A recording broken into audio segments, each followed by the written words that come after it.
Nada, les doy la bienvenida a todos en nombre del American College of Gastroenterology y de la Asociación Colombiana de Gastroenterología.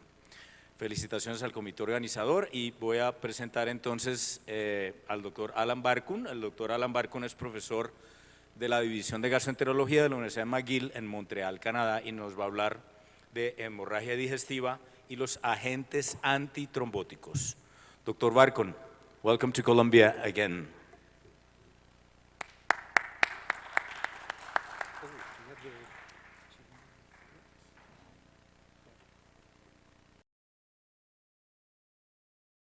Gracias, buenos días. No hablo español, me disculpo, pero hablo francés. Así que si alguien quiere escuchar algo en francés, con gusto lo haré. Quisiera agradecer a los organizadores y al comité organizador, así como a Diego y a Fabián, por el privilegio de dirigirme a ustedes y el honor de hacerlo. Quisiera decir que es un curso increíblemente organizado, estoy muy impresionado y los felicito por el curso. Me han pedido que hable sobre los antitrombóticos, van a escucharme no una ni dos, sino 3 veces en la mañana. Lo siento, espero que puedan soportarlo. Vamos a repasar los antitrombóticos y el sangrado gastrointestinal y luego lo pondremos en contexto más amplio. Entonces, ¿cuáles son las compensaciones? Cuando tratamos a pacientes que presentan sangrado agudo y están en tratamiento con antitrombóticos, estamos sopesando el riesgo de evento hemorrágico y lo que sucederá a partir de él frente al riesgo del evento tromboembólico. Y en el sangrado gastrointestinal superior es una decisión aún más aguda y un equilibrio que se debe considerar. Pero también es importante pensar en los valores tanto del paciente como el clínico. ¿Cuál es el riesgo de una hemorragia masiva porque el paciente está bajo este tratamiento? ¿O cuál es el riesgo de que el paciente tenga un accidente cerebrovascular, un ataque cardíaco? Así que todos estos aspectos están en mente. No voy a hablar de los valores del paciente y de los equilibrios como tal, pero hay algo de literatura al respecto, aunque desafortunadamente muy poca. Entonces, ¿quiénes son los pacientes con más alto riesgo de trombosis? Esto es la guía de la ACG que Nina, Abraham y yo codirigimos. Y el mensaje principal es muy claro para nosotros. Existen 3 grupos de pacientes que están en anticoagulantes. Estos son, en primer lugar, los pacientes en tratamiento anticoagulante, la válvula cardíaca mecánica, los pacientes con fibrilación auricular y aquellos con trombolismo venoso. Y el mensaje principal es muy claro: como clínico debes saber esto incluso cuando trates a pacientes de manera electiva. Los primeros 3 meses son el periodo de peligro. Los pacientes no pueden dejar de tomar anticoagulante en ninguno de estos grupos durante los primeros 3 meses. El riesgo de trombosis es muy alto. Entonces es necesario posponer las cosas si ocurre algo dentro de los primeros meses. Esto es bastante directo en el caso de los anticoagulantes.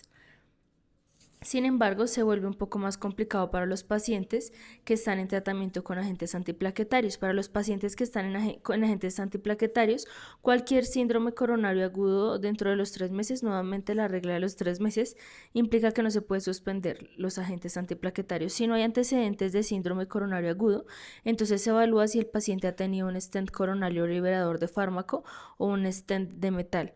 Y si no hay un historial de síndrome coronario agudo, el paciente podría eventualmente dejar el tratamiento tan pronto como 1 mes para los stents de metal y a los 6 meses para los stents liberadores de fármaco. Pero si el paciente ha tenido un síndrome coronario, entonces necesita permanecer en los antiplaquetarios aún más tiempo. Por cualquier motivo. En este caso serían 2 meses para los stents de metal y 12 para los stents liberadores de fármaco. Esto te da una idea aproximadamente cuando un paciente llega con sangrado gastrointestinal, no tienes elección, tendrás que manejarlo. Sin embargo, te da una idea a fondo sobre el riesgo de la trombosis. El otro componente que debes considerar son las farmacológicas. Esto es de la guía antigua de ASG, pero creo que es muy útil. Habla sobre la vida media. Como ves, la duración de acción de la warfarina es de 5 días. Entonces, si un paciente llega, tendrás que manejar esa situación o considerar una reversión. Los compuestos de heparina de bajo peso molecular tienen una duración mucho más corta. Pero si de forma electiva deseas suspender la warfarina y poner a pacientes en heparina de bajo peso molecular, el llamado puenteo puedes hacerlo. Sin embargo, uno de los mensajes principales que quiero dejarles hoy es muy importante, es que casi no se realiza más el puenteo. Hay 2 estudios aleatorizados que han demostrado que el puenteo no mejora el riesgo de trombosis, pero aumenta el riesgo de sangrado. Así que ya no realizaremos puenteo para la gran mayoría de pacientes. Espero que sepan esto. Esta práctica se ha implementado en los últimos 3, 4, 5 años. Sin embargo, se ha dado conferencias en Europa, Canadá, Sudamérica y los Estados Unidos, y mucha gente aún no lo sabe. Por lo tanto, el puenteo ya no es una norma, solo una minoría de pacientes lo requiere. Otro tema sobre los anticoagulantes son los DOACs, los anticoagulantes orales directos. Es importante saber que cuando un paciente toma un DOAC, en 12 horas está anticoagulado sistemáticamente. Y si el paciente deja de tomar el DOAC en 24 horas, el riesgo de anticoagulación se reduce considerablemente. Es mucho más rápido que con la warfarina y por eso tampoco se realiza puenteo en pacientes que toman DOACs. Estas son reglas generales, pero somos médicos y debemos conocerlas porque cada vez más pacientes toman esos medicamentos cuando se presentan, incluso en casos de sangrado. Ahora, si observamos los agentes antiplaquetarios, esto es un recordatorio. Como saben, la aspirina inhibe las plaquetas aproximadamente de 7 a 10 días y si observamos las tienopiridinas, tanto clopidogrel, la inhibición durante 3 a 7 días es aproximadamente el tiempo necesario para que desaparezca el efecto antiplaquetario.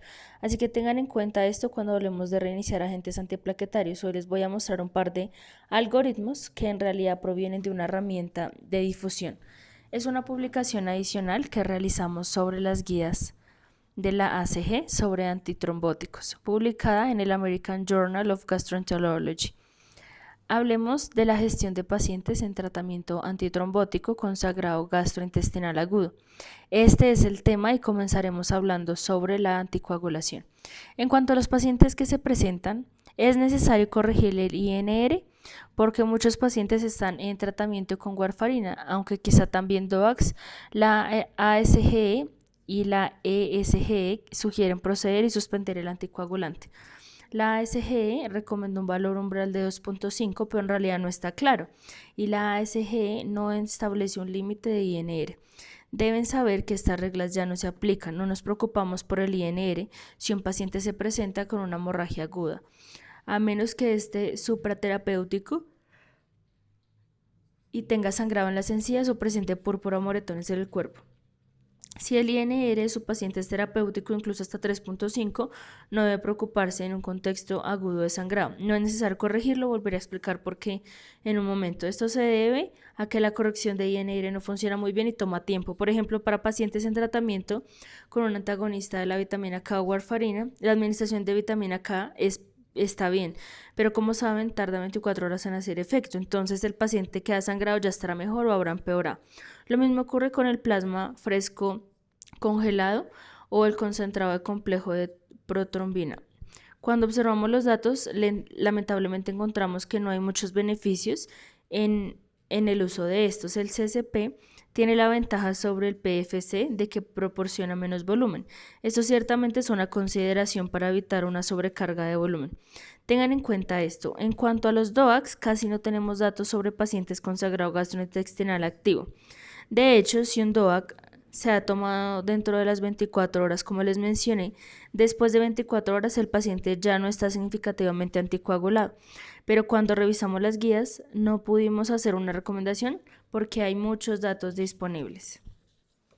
¿Y qué pasa con el papel de los agentes de reversión? Dabigatran es uno de los DOACs. Como saben, los datos se basan en pequeños estudios observacionales, algunos de los cuales fueron en pacientes con sangrado gastrointestinal. Aidarucizumab es un agente de reversión y sugiere que es efectivo en la reversión, pero no maneja los resultados en pacientes con sangrado gastrointestinal, aunque los datos no son sólidos. Curiosamente, si observan la penúltima línea, la mortalidad a 30 días y los eventos trombóticos fueron altos. De hecho, pueden causar trombosis al administrar un agente de reversión, por lo tanto, Los beneficios deben estar muy claros para justificar su uso, lo cual no es el caso de un sangrado gastrointestinal y son agentes muy costosos. Así que no recomendamos su uso. Lo mismo ocurre con los inhibidores del factor 10A. En cuanto a los DOACs que inhiben el factor 10A, nuevamente, estudios observacionales pequeños, muy pocos presentes en el contexto de sangrado gastrointestinal. Estos se revierten con un agente llamado Andaxenet alfa y si observan los datos funciona muy bien, revirtiendo el 94% del efecto de 2 a 5 minutos casi al 100%. Sin embargo, al observar los datos clínicos, nuevamente hay muy pocos beneficios para los pacientes, especialmente en casos de sangrado gastrointestinal. Además, al utilizar este agente de reversión, aumentan las tasas de trombosis. Por lo tanto, si no se va a ayudar a los pacientes con sangrado gastrointestinal y se les va a causar trombosis en el proceso, no tiene sentido usarlo. Y nuevamente los costos son muy elevados. Creo que en Canadá es aproximadamente $30,000 para este en particular. Así que eso les da una idea. Realmente hay muy poco que se deba hacer para revertir la anticoagulación, ya que o bien no ayuda o causa problemas. Esto es un algoritmo para resumirlo todo. Manejo de pacientes en tratamiento con anticoagulantes en el contexto de una hemorragia gastrointestinal aguda. Entonces tienen un paciente con una hemorragia gastrointestinal aguda que está en tratamiento con un anticoagulante. Vimos a los pacientes en aquellos con hemorragias mortales y aquellos con hemorragias que no lo son. Para darles una idea, la hemorragia potencialmente mortal es cuando el paciente está perdiendo una gran cantidad de sangre. Usualmente los pacientes son atendidos por el personal de urgencias o por la UCI. Son pacientes que necesitan un protocolo de sangrado masivo.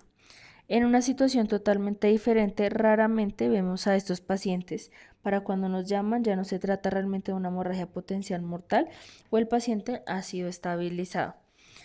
Si el paciente tiene una hemorragia potencialmente mortal, ese es un tratamiento de la vitamina K. Puede considerar la administración de concentrado de protrombina. Los pacientes con DOAC también pueden considerar, debido a la gravedad del caso, un agente de reversión específico para DOAC o concentrado de protrombina.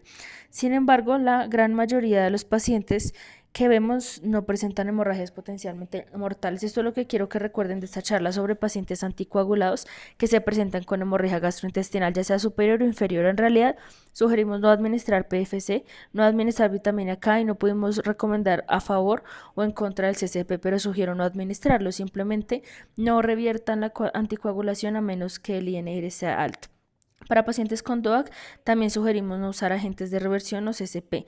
En efecto, como pueden ver, no hay nada que hacer, simplemente vayan y realicen la endoscopia como lo harían normalmente. No necesitan preocuparse por el anticoagulante a menos de que tenga un efecto extremadamente alto, lo cual es inusual. En cuanto a cuándo reanudar el tratamiento, existen pocos datos. La Sociedad Europea de Gastroenterología sugiere reanudar preferiblemente dentro de los 7 días a poco después. Y el asiática del Pacífico aún es más agresiva, sugiere reiniciar con un DOAC o warfarina después de 3 días. Nos preocupamos mucho más por el riesgo de trombosis y mucho menos por el riesgo de sangrado al realizar la endoscopia. Este es el mensaje principal de la charla de hoy. Y esto es cierto tanto para anticoagulantes como para agentes antiplaquetarios. También les hablaré un poco sobre los agentes antiplaquetarios. Pensaba que las transfusiones de plaquetas probablemente estaban bien. No es así. Las transfusiones de plaquetas son horrendas, causan problemas y nunca deben usarse para revertir a personas que toman agentes antiplaquetarios. Aumentan la mortalidad y no disminuyen el sangrado adicional. Por lo tanto, sabemos que tanto por la literatura de hemorragia intracerebral como por la de bypass coronario empeoran los resultados. Por ello, nunca administren transfusiones de plaquetas a pacientes en tratamiento con antiplaquetarios que se presenten con una hemorragia gastrointestinal. No tienen papel en la prevención primaria.